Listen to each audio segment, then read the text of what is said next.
কাছে এসছি আমরা, এটা ফ্রুট ফলস। দেখুন সামনের ফলসটা দেখুন, কি অপূর্ব।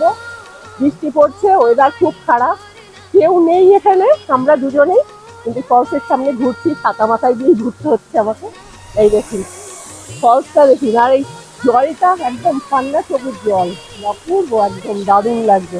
এই ফলসের সামনে আমি ঘুরে বেড়াচ্ছি, দারুণ। দেখুন কি সুন্দর জায়গাটা, এর নাম হচ্ছে ফ্রুট ফলস। দেখুন কি দারুণ, ফলসটা দেখার মতো, বিশাল বড় ফলসটা। দেখুন ফলসের সামনে দাঁড়িয়ে আছে, এই দাঁড়িয়ে আছে ফলসের সামনে। এই দেখুন কি সুন্দর, যে ঘুরছি আমি ফলসের সামনে। এই সামনের এইখান দিয়ে জলটা গিয়ে আবার নিচে ছোট ছোট ফলস হয়েছে, কিন্তু এইটা হচ্ছে আসল বড় ফলস। দেখুন ফলসটা দেখুন, এই ফলসের সামনে আমি ঘুরছি। বাই। জোরে